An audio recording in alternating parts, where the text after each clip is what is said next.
Política y otros datos. Para analizar, explicar y entender el ciclo político que vivimos. Política y otros datos. Seguimos, compañeros, con la denuncia a este gobierno traidor, a este gobierno que no tiene palabra. Desde su nacimiento, hace 46 años, la Coordinadora de Trabajadores de la Educación, la CENTE, ha sido un factor importante de presión para los gobiernos en turno. Desde López Portillo hasta Claudia Sheinbaum, los integrantes de este movimiento han logrado quitar líderes sindicales, revocar reformas educativas o frenar programas de gobierno con sus movilizaciones, plantones y bloqueos. En estos días, su presencia en la Ciudad de México y otros estados estuvieron ligadas a la huelga nacional que sostienen desde el 1 de junio y que, de acuerdo con la SEP, tiene sin clases a 1.4 millones de niños. ¡Va a caer! ¡Va a caer! ¡La reforma va a caer! Sus exigencias: aumentar el 100% de su salario, desaparecer el UCICAM, que es un organismo desconcentrado de la SEP que regula los procesos de selección y de promoción de los maestros para que regresen a ellos el control de plazas, así como la abrogación de la ley del ISSSTE del 2007. Parten en un sistema de pensiones sin afores que les permita jubilarse al 100% de su salario. El diálogo con las autoridades ha sido tirante y el gobierno ha dejado claro que no hay recursos presupuestales para cubrir esas demandas, por lo que los profesores han decidido seguir con sus protestas. Estamos planteando que tendría que hacer ya con la presidenta, dado que las respuestas que nos dieron parciales no satisfacen las demandas principales. Pero, ¿cuál es la historia de la coordinadora? ¿Cómo ha influido su presencia en las políticas educativas del país? ¿Y qué papel juega en el ámbito político? Soy Mariela Ibarra, editora política de Expansión. Hoy es jueves 18 de junio y de esto vamos a platicar en Política y otros datos. ¿Qué caso tiene que marchen hoy al estadio? ¿Para qué? Me pregunto, ¿para qué? Y muchos de los más radicales del grupo, de este grupo, son los que no tienen representación. O sea, los que proponen las medidas más radicales son justamente los que no ganaron la representación de sus maestros, que fueron dirigentes en alguna ocasión, pero ya no.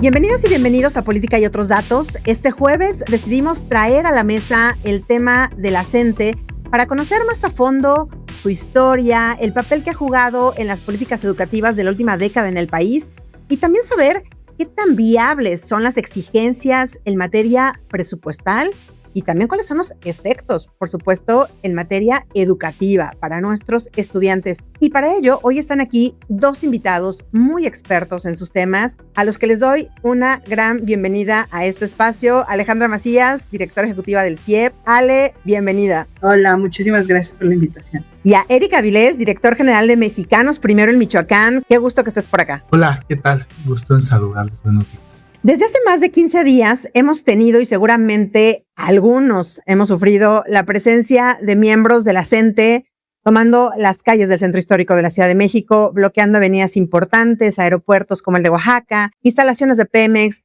liberando casetas de cobro y en algunos casos vandalizando instalaciones como las de la SEP. Todo esto como parte, por supuesto, de las medidas de presión hacia el gobierno a fin de que atendiera su pliego petitorio cuando los ojos del mundo, literal, estaban aquí por la inauguración del Mundial de Fútbol en el Estadio Azteca hace unos días. Pero lo cierto es que esas imágenes y parte de las protestas las vemos año con año, sexenio tras sexenio en las calles y lo han vuelto una forma de negociación que les ha funcionado. ¿La CENTE es un socio necesario, un problema a resolver o un síntoma de un Estado que no funciona? Bueno, yo creo que, y disculpen si no me sé toda la historia, pero creo que nació con un objetivo bueno, loable, necesario en su momento y que en algún momento tal vez hasta se perdió un poco el rumbo. Entonces, yo creo que las instituciones, las organizaciones que hacen contrapeso siempre son necesarias y también siempre y cuando las demandas sean adecuadas, que se puedan llevar a cabo, que estén insertas en un marco institucional, pero también de lo que está sucediendo en el país y en el mundo y que pues se lleguen a equilibrio, sobre todo por el bienestar de las personas, ¿no? Y de la sociedad. Y en este caso, pues no estás hablando solo de los maestros, estás hablando de las personas que son pequeñas, que se están formando y a quienes tenemos que invertirle mucho más para poder darles oportunidades en el futuro, ¿no? Entonces, me parece que eso se pierde de foco y que las discusiones ya solamente son para unos pocos dentro de ese gremio. ¡Es culpa del Estado! Prácticas comunitarias.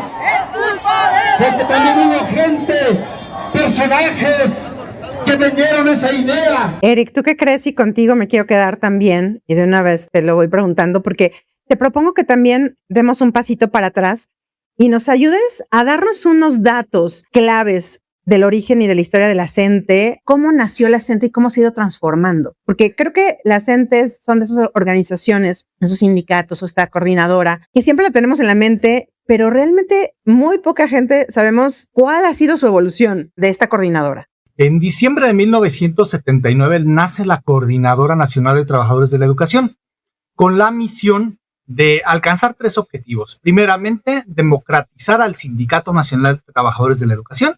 Segundo, mejorar las condiciones de los docentes. Y tercero, cambiar el sistema socioeconómico de nuestra nación. Esos fueron los objetivos fundantes.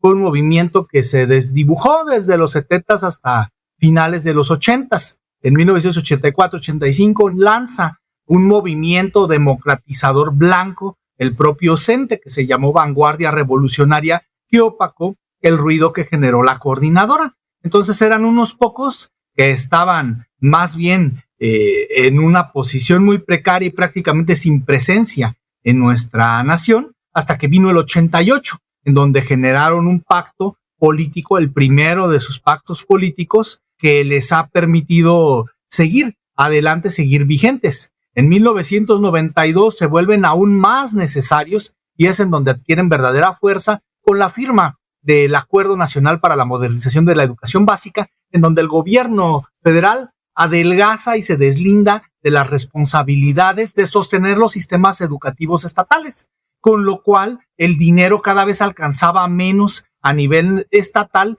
para sostener las nóminas de los docentes especialmente.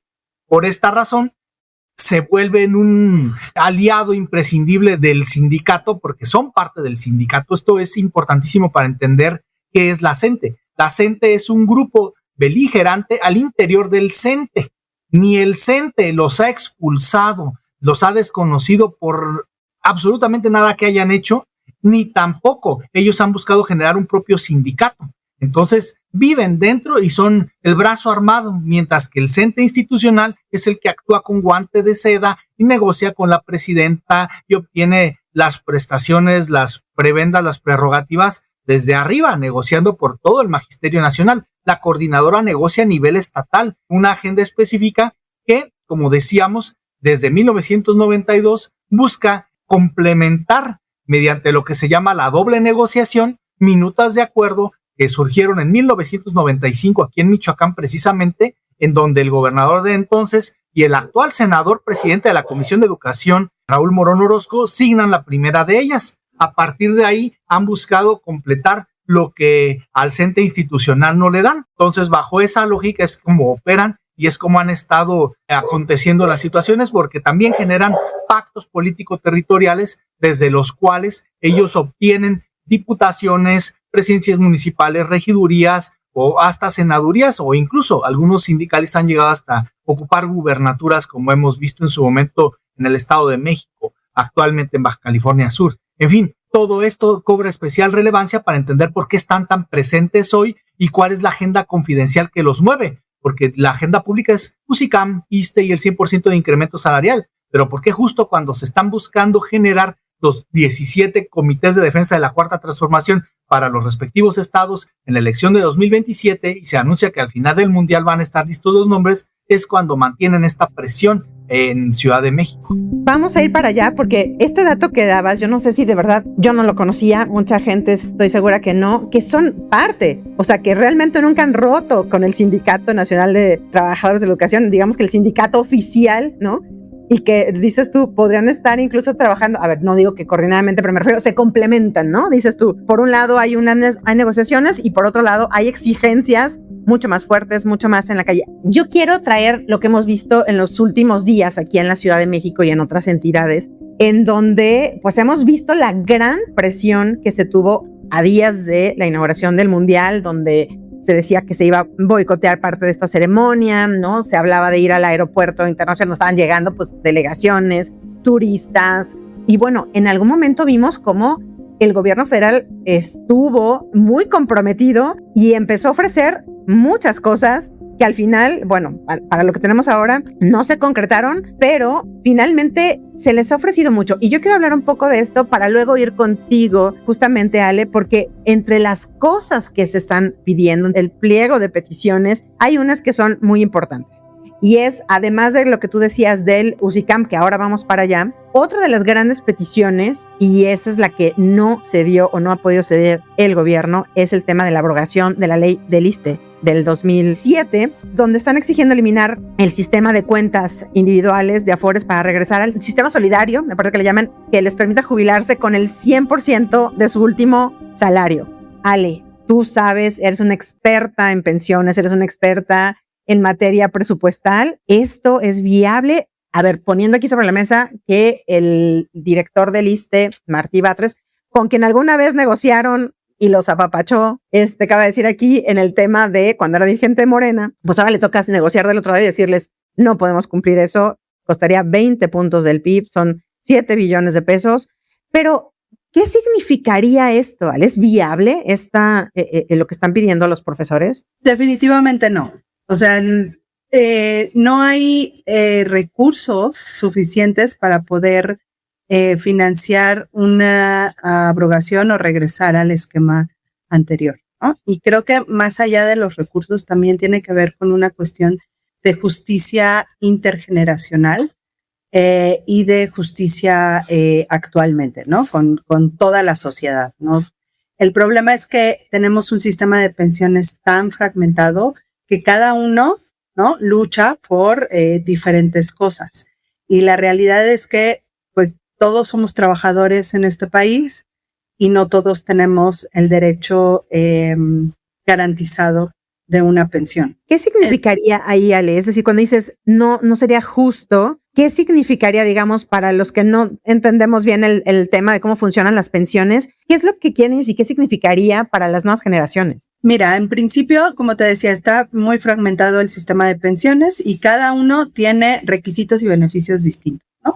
Y entonces tenemos pensiones promedio del IMSS que son muy bajas y la pensión no contributiva que es todavía más baja. Y tenemos esquemas de pensiones como Pemex, CFE, que son muy altas. Los maestros están en medio. Eso es desigual en la sociedad. Y además tenemos que antes el esquema de reparto teníamos una tasa de reemplazo. Eso quiere decir lo que tú dijiste del 100%. Bueno, teníamos una tasa de reemplazo más alta porque era beneficio definido. Ahora que es contribución definida, esa tasa de reemplazo se reduce, pero además las siguientes generaciones solo van a tener ese nivel de tasa de reemplazo. ¿Por qué hicimos estas reformas de pasar a cuotas individuales? Porque tenemos una transición demográfica que es acelerada y que ni al IMSS ni al ISSSTE les estaba alcanzando cubrir las pensiones. Entonces se decidió pasar a este esquema de contribución definida. Ya tuvimos una reforma de pensiones en 2020 para el IMSS nada más. Me parece que tendría que haber una reforma parecida para el ISSSTE, pero no es regresar a beneficio definido, no es posible. O sea, esos 7 billones que dijo Batres, bueno, es muy difícil imaginar destinar recursos a eso si actualmente ya nos consumimos como 10 puntos PIB entre deuda y pensiones. Imagínate si le echamos más. Y hay que recordar que el año pasado la presidenta contuvo el incremento de la edad de retiro. Eso ya nos va a crear un pasivo laboral extra. Entonces creo que eso no debió haber pasado porque estamos viviendo mucho más y la edad de retiro se tiene que revisar con la esperanza de vida. Entonces ahí ya tenemos como un retroceso de lo que se había hecho, pero abrogar completamente la ley me parece que no es posible, sobre todo pensando en los demás y en las siguientes generaciones. Y esto, Eric, se vuelve una herramienta, digamos, que tiene viva esta organización. Y aquí quiero ser clara, porque cuando hablamos de la CENTE, tampoco es de que estamos hablando de todos los profesores, ¿no? O de todos los miembros, de todos, o sea, y en específico tal vez hablamos de los liderazgos, ¿no? Se vuelve un tema que siempre está vivo para llegar año con año a hacer plantones, a poner sobre la mesa exigencias al gobierno federal. Pero a ver, ¿por qué es tan redituable, Eric, el hacer esto? O sea, ¿por qué hay maestros que están dispuestos a venir acá a quedarse en las condiciones en las que se quedan, en casas de campaña, con lluvia, con frío, o sea, hemos visto las condiciones en las que están en los campamentos? ¿Cuál es el negocio? ¿Cuál es lo que les reditúa ahí en el tema de protesta? Porque si recordamos, y obviamente tú lo sabes mejor, esta expresión de negociación, negociación, creo que engloba, digamos, el alma y el corazón de lo que es esta coordinadora. Sí, vamos. La coordinadora es un grupo de tarea que ejerce principalmente la labor de concretar, de cerrar la pinza de la doble negociación, de presionar a los gobiernos subnacionales para obtener recursos. Pero como en este gobierno se han centralizado las decisiones y también el presupuesto, no les quedó de otra que centralizar también las protestas, y desde que inició este régimen están en Ciudad de México protestando. Todavía hubo algunas medidas exiguas de repente en Oaxaca, en Michoacán, en Chiapas, en Guerrero, pero la realidad es que ya se dieron cuenta que allá se están tomando las decisiones y allá los tienen. Pero primeramente, ¿la coordinadora tiene legitimidad en sus peticiones? ¿Quién en su sano juicio diría que los maestros no tienen derecho a una jubilación digna, que no tienen derecho a ganar más de 2 salarios mínimos, a tener materiales, herramientas, actualización, conectividad, baños, agua, electricidad, niñas, niños socioemocionalmente sanos, que llegan desayunados, comidos, bañados, planchados a aprender? Por supuesto que nadie en su sano juicio se atrevería a decir lo contrario. Sin embargo, la realidad es muy diferente a ras de piso en lo territorial. Nos damos cuenta de que, por ejemplo, en Michoacán, 2 de cada 3 escuelas no tienen servicios básicos o conectividad.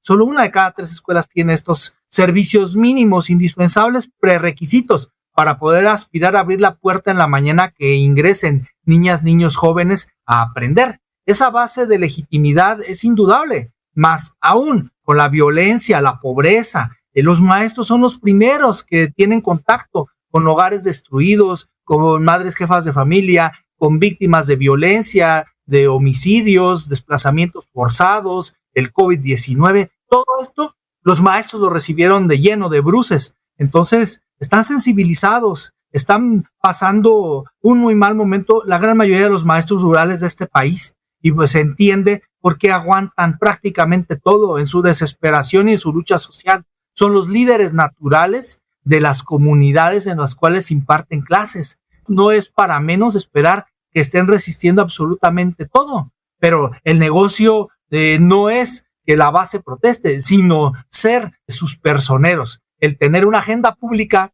que ya se expresó muy bien, es prácticamente imposible de pagar, 7 billones de pesos, 20 puntos del PIB. ¿De qué se trata? ¿De poner en números negros a Pemex? ¿De ampliar la base tributaria como debería de ser? O en su caso, la solución populista de siempre, emitir bonos de deuda y que el de atrás pague. Imposible. Cualquiera de estas soluciones son el quebranto, el hundimiento de la economía de nuestra nación.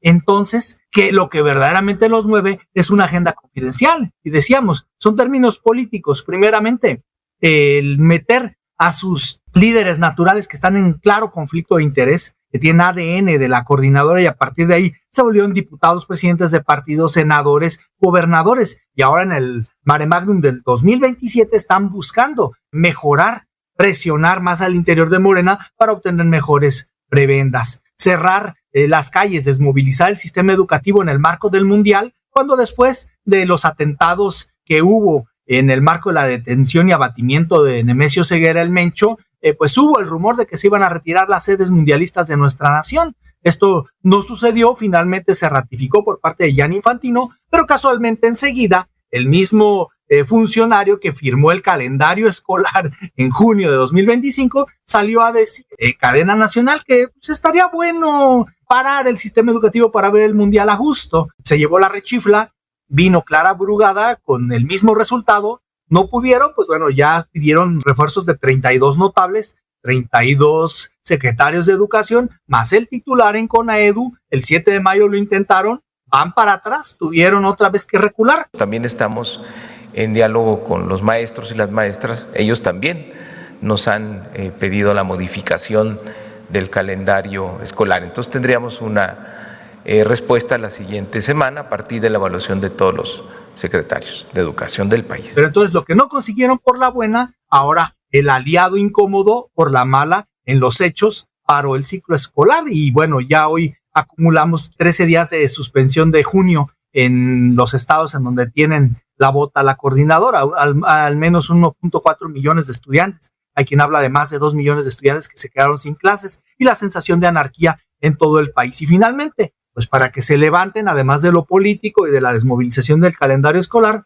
hay que recordar que a los liderazgos se les otorgan canonjías específicas, dinero que piden para poderse regresar y, como en el caso de Michoacán, el líder de la CENTE de Michoacán fue a esta mesa negociadora no a pedir salarios, no a pedir baños, no a pedir jubilaciones, fue a pedir que le permitieran ingresar con trabajadores eventuales bajo una lista que él propone. Hay que recordar que una de las medidas que ha pasado más desapercibida, que es la abrogación de la ley de UCICAM, habla de que todos los 31 de mayo se pierde la idoneidad de quienes concursaron por las plazas, permitiendo que a partir del 1 de junio los gobiernos estatales contraten a las personas que ellos determinen bajo un esquema temporal.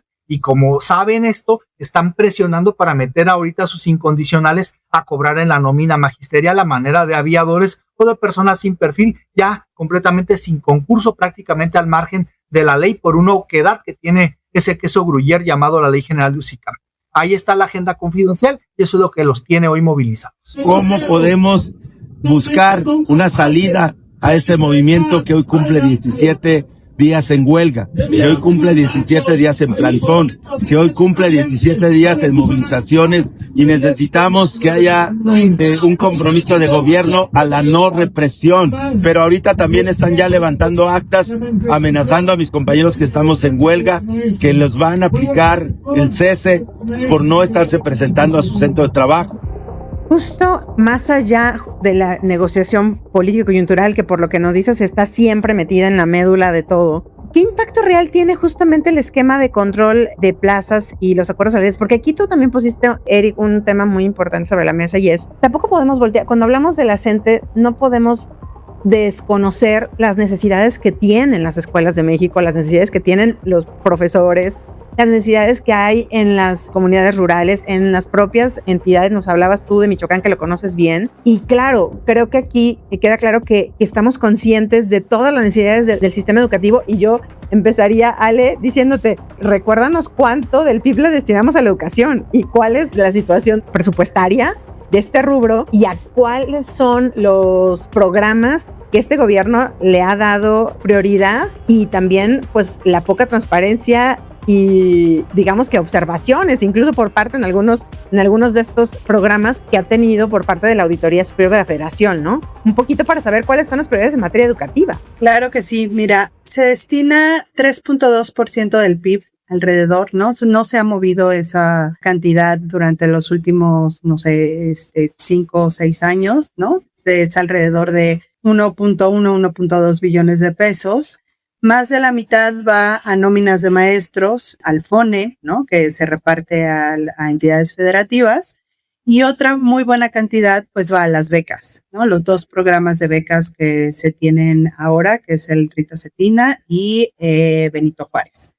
Y después de ahí, pues ya viene otros programas destinados a la educación, pero a mí me gustaría resaltar que existe La Escuela es Nuestra, ¿no? Y un poco ligarlo a lo que está diciendo Eric de la falta de infraestructura y que ese es un problema que viene desde hace muchos años, ¿no? Y que incluso cuando estábamos regresando de COVID, que decían justamente, bueno, hay más de 65,000 escuelas que no tienen siquiera un lavabo, un baño, ¿no? Para lavarse las manos. Y hicimos un cálculo muy rápido, se necesitaban como 10,000 millones de pesos para poner un lavabo en esas 65,000 escuelas, que lo comparábamos con el presupuesto que le dan a Pemex o que se destinan a otros rubros, y que en realidad sería fácil destinar ese recurso para necesidades muy básicas, ¿no? Y lo que sucede con la escuela es nuestra, y que también, como mencionabas, la observación de la auditoría, pues es que son recursos que se entregan a la escuela, pero no estamos seguros si es para comedores, si es para infraestructura que haga falta o si es para qué. Y hace mucha falta ese seguimiento, transparencia y evaluación de los recursos para poder entender si ese programa está funcionando o no, y para dar este piso mínimo, ¿no? Para que los alumnos puedan acceder a una escuela y para que los maestros puedan hacer su trabajo. El presupuesto de educación era el más alto antes de 2016. Era en lo que más gastaba el gobierno federal.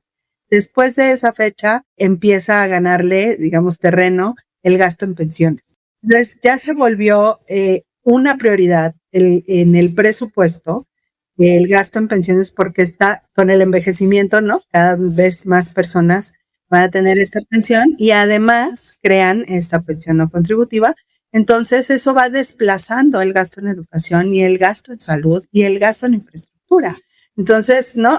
O sea, como agregando un argumento más a que no es posible abrogar esta ley del 2007 y que el presupuesto educativo se mantiene en unos niveles, no, digamos, el subfinanciamiento del sector educativo no es tan grande como el de salud.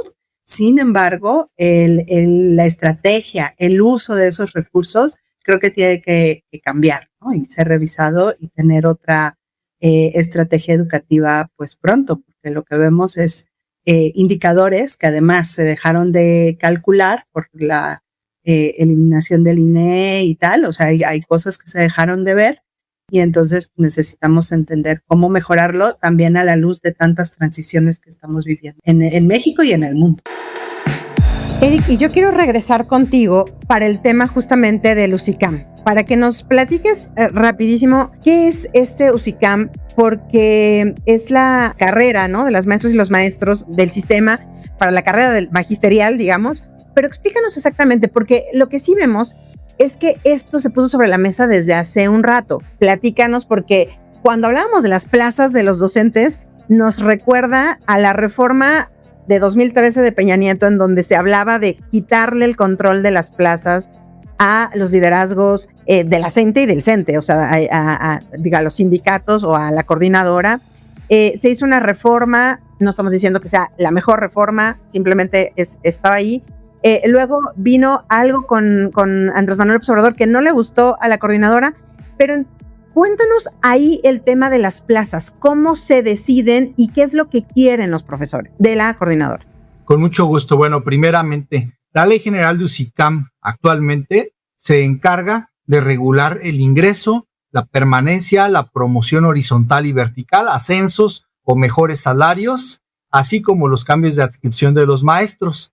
Esta ley, como decía, es un queso gruyere, está llena de laberintos, de recovecos para generar actos de corrupción. La mayor parte del presupuesto del sistema educativo está depositado en la nómina magisterial y justamente es en donde se perpetran actos de corrupción, pues bueno, ya que se cuentan por decenas que hemos documentado.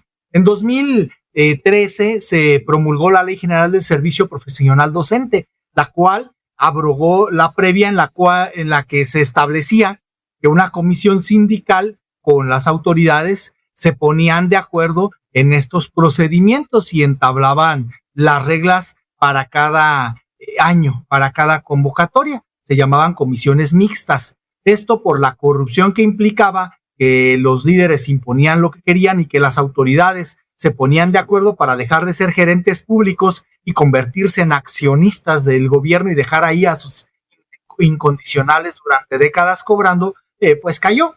Entonces, en 2013 se ideó esta ley, en la cual en 2014 hicimos una rueda de prensa nacional aquí en Michoacán para denunciar una contrarreforma educativa, porque descubrimos que se sacaban convocatorias, pero en el anexo técnico del número de plazas se decía que las plazas en disputa eran 0.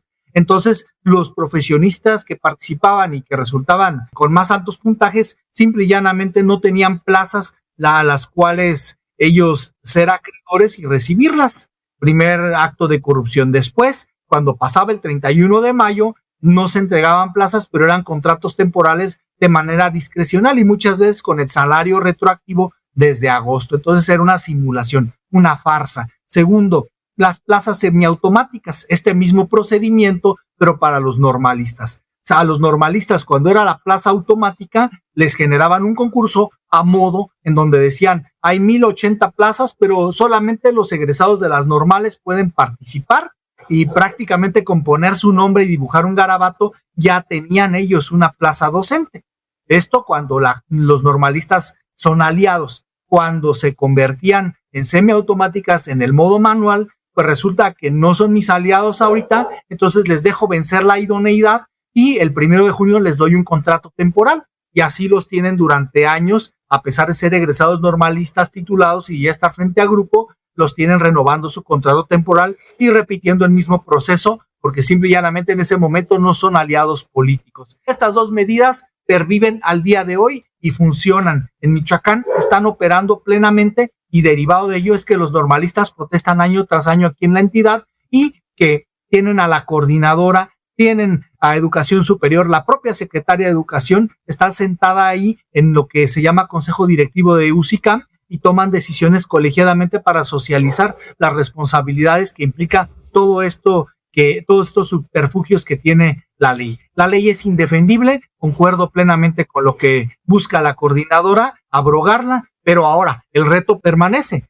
¿Cómo se le va a hacer para regular que las autoridades y los gremios, el sindicato se pongan de acuerdo y se repartan el pastel? Me parece que es el principal reto. Transparencia, trazabilidad, rendición de cuentas, meritocracia, cultura del esfuerzo son los grandes pendientes que quedan para este proceso de construcción de la Ley General de UCICAM y que no se siga saqueando el erario, metiendo incondicionales y convirtiendo al sistema educativo nacional en el principal hangar de aviadores en la función pública que hay en nuestra nación. Porque ese ofrecimiento lo hizo la presidenta Claudia Sheinbaum desde campaña. Está en parte de sus 100 compromisos que adquirió o que refirió el día que tomó protesta como la primera presidenta, pero finalmente no ha avanzado. Ahí sigue con los retos que tú nos estás poniendo aquí sobre la mesa. Y ya para ir cerrando nuestra charla, yo quisiera pedirles regresar al tema de la reflexión en el asunto de, hemos visto a lo largo de lo que ustedes nos han comentado en este episodio, cómo también esta coordinadora se ha vuelto un brazo, pues, negociador, político, pero siempre están por encima de los 1.4 millones de niños afectados y en donde en poco tiempo tendremos los resultados de PISA nuevamente, tendremos los resultados y seguramente que nos estaremos nuevamente lamentando pues de fallar en lo que hemos venido fallando hace bastante tiempo. Eric, ¿hacia dónde podemos caminar? Y Ale, por supuesto también, este uso político del sindicato, que además, debo decir, ha sido muy eficiente. Nos relatabas tú, desde el López Portillo, haciendo estas maniobras, y les ha redituado mucho a lo largo de los años. ¿Cómo quitarles el control a los líderes?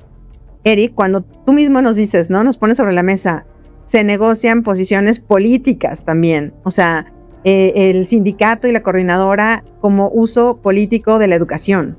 Bueno, desactivar los liderazgos implicaría, primeramente, sí, tomar contacto y control, seguimiento y escuchar a las bases. Me parece que si hay algo que se puede hacer a favor de desmovilizar a la coordinadora es brindarle una atención integral, respetar los derechos, las condiciones laborales de las y los docentes. Mientras ellos tengan las mejores condiciones posibles y puedan laborar como debe de ser, muchas de las banderas de la coordinadora se van a esfumar. El pago puntual y digno, infraestructura, equipamiento, conectividad. De verdad, las escuelas necesitan mucho más inversión y dignificación y sobre todo dejar de desviar el dinero destinado a la formación integral de las generaciones futuras, que es ahí en donde me parece la coordinadora tiene un punto, tiene su principal ancla. En segundo lugar, Pues por supuesto, ¿quiénes son los liderazgos de la coordinadora y cómo llegaron hasta ahí? ¿Quién ha permitido que ellos crezcan? Pues la autoridad. La autoridad, al momento en el que negocia el presupuesto que debe de ser destinado a satisfacer derechos, se convierte en corrupta. Lo dice la Secretaría de la Función Pública.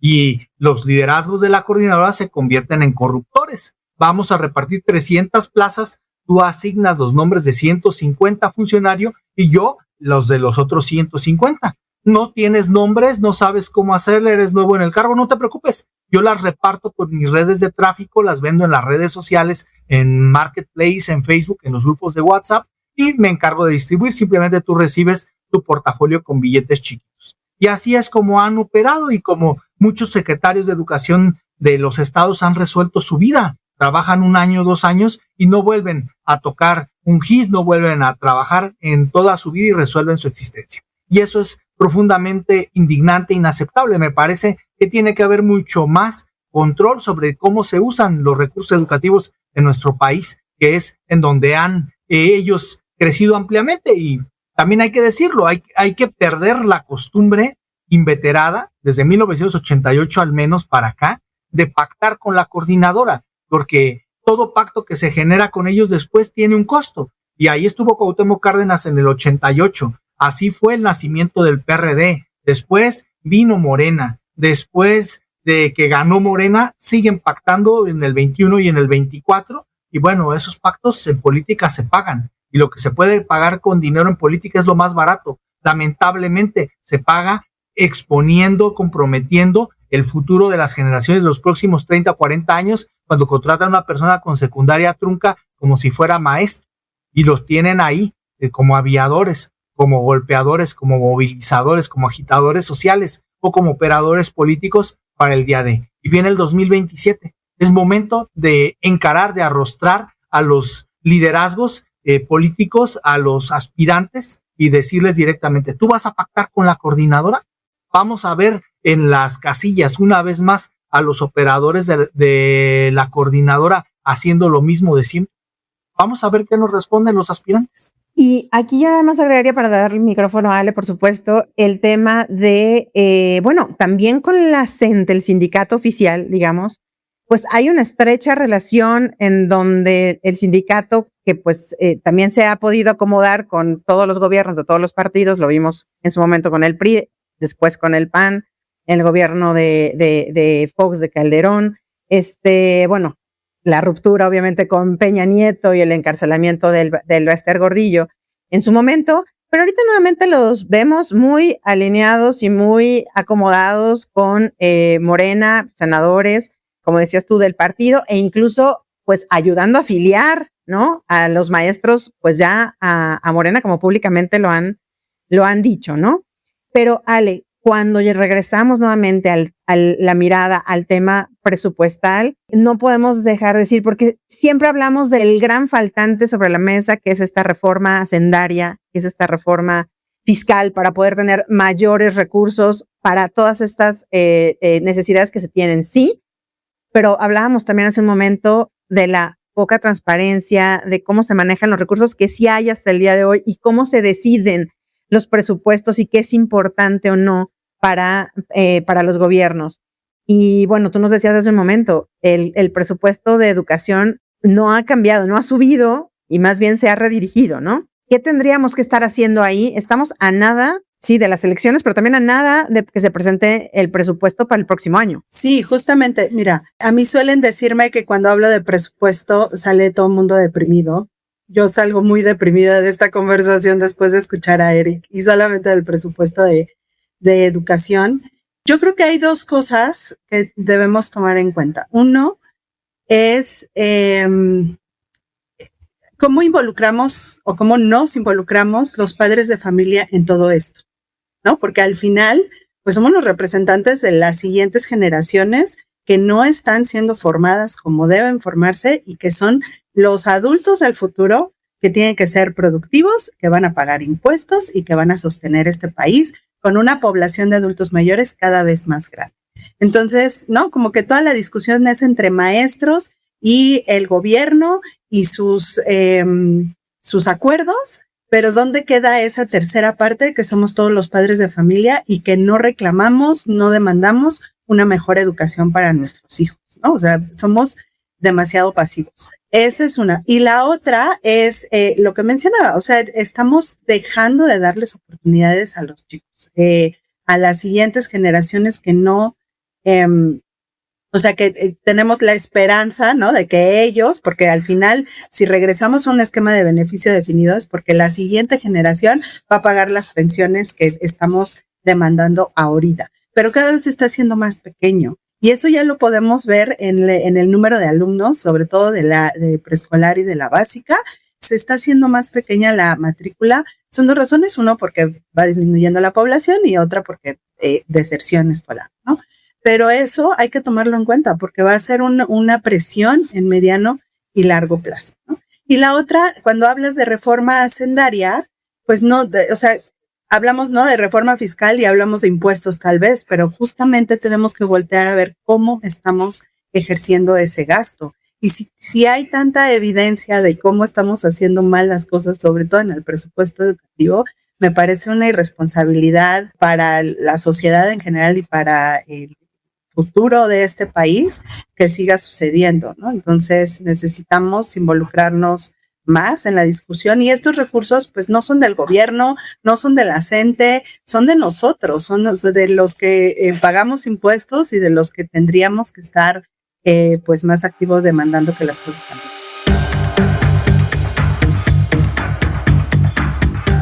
Pues vamos a ver a dónde va, porque hemos hablado de cómo está configurado, cómo ha venido evolucionando, pero al parecer ahorita hay cierto distanciamiento, se rompió la liga, se estiró demasiado la liga hace unos días y ahorita pues estamos con las puertas cerradas prácticamente por unos momentos, vamos a ver hasta cuándo, por parte del gobierno federal, en donde dice no, yo voy a preguntar maestro por maestro cuáles son sus distanciamientos y qué es lo que le parece mejor. Pareciera ser que como en una coletazo, digamos, del gobierno federal donde dice ya no quiero a los líderes sentados en la mesa, me voy hacia las bases, digamos, hacia territorios, hacia la escuela, hacia las aulas, a preguntarle a los maestros. Vamos a ver cómo funciona eso y hasta a dónde da ese distanciamiento, porque lo cierto es que seguimos teniendo a la coordinadora en varios estados y aquí, evidentemente en la Ciudad de México, pues bloqueando las principales avenidas, tratando de llegar al Estadio Azteca para impedir el paso de, digamos, que la llegada, ¿no?, cómoda de aficionados. Es decir, la CENTE no va a parar, no ha parado en este sexenio, es parte de su ADN y pues vamos a ver hacia dónde lleva pues distanciamiento, lo pongo entre comillas, con la presidenta y el movimiento, poniendo aquí muchos asteriscos por todo lo que hemos escuchado aquí que nos ha dicho Eric. Pues muchísimas gracias. Por lo pronto, Ale Macías y Eric Avilés, por traernos pues estos datos históricos, por dimensionar el movimiento y las exigencias de este grupo de maestros y sobre todo qué tan viables también son, como vimos, como escuchamos, pues este pliego petitorio, algunas de las exigencias que tienen sobre la mesa. Amigas y amigos, ¿ustedes qué piensan? ¿Se debe consultar directo a los maestros o se debe seguir negociando a través de los líderes del sindicato, de esta coordinadora? ¿Qué salida creen que se debe dar a todo esto?